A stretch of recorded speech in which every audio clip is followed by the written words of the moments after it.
Hello guys, just call me Lola Susan. I'm 65 years old at magplano kaming mag road trip going to Chicago. So papakita ko sa inyo yung preparation ng aming sasakyan para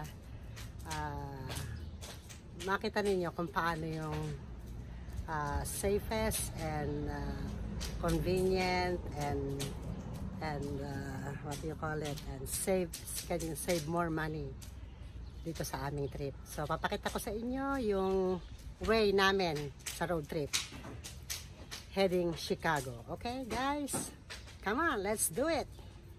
Yung guys, ito yung aming dadalhin. Nilagay ko sa likuran ng aming pickup. Ito, meron kaming 2,900 at ito yung aming cooler.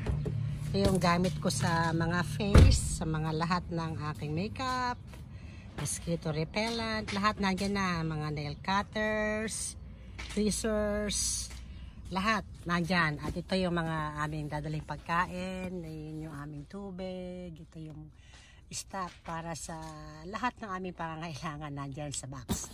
So dito ako nakaupo at dito yung aking husband nakaupo sa driver seat. Ako naman doon sa passenger seat. At dadalhin ko kayo sa likod at gumawa kami ng aming tutulugan katulad ng mga napapanood kong YouTuber na gumawa sila ng paraan para magkaroon sila ng space sa likod na may matutulugan. So ito yung likuran ng aming Tundra. Ito, naggawa kami ng, yung mister ko naggawa ng bed. Instead na gumawa kami ng mga kahoy, yung magkakat ng maraming kahoy, naisipan niya ang gamitin namin yung bed frame ng kama. Ayan, yung bed frame ng kama namin, which is fit na fit sa aming Tundra, sa 2009 Tundra. So ang ginawa namin after that ay nilagyan na lang yan ng foam, yung foam na ayun, yung foam. Underneath meron pa siyang yung mga wood, yung wall plywood yan, ayun. So ayan, nag-fit yung oversized na double bed. So ayan, yan yung aming bed, kama, at blanket, pillows, at very comfortable ang tulog dito sa aming little Tundra Inn.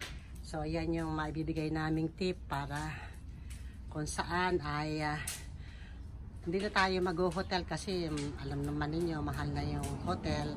Siguro sa campground pwede pa. Okay, eto guys, naggawa rin ako ng mga lalagyan ng mga damit namin, husband ko tsaka nan sa akin. So naglagay ako ng damit niya dito sa isang box at inilagay ko sa ilalim ng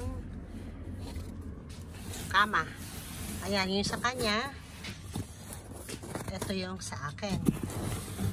Ito kompleto, meron akong bathing suit, merong lahat, panglamig, pang-init, mga short. Ayan.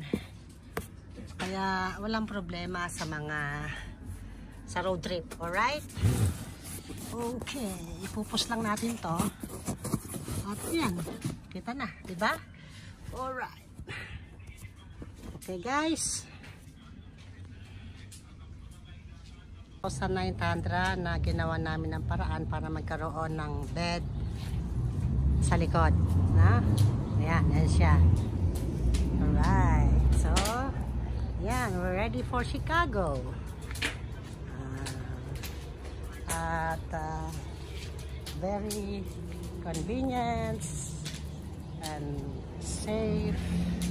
Ayan, doon lang kami humihinto sa mga pull out, truck stop, or kahit saan man merong pwedeng vacant na campground. Okay? Okay guys, thanks for watching. Bye now.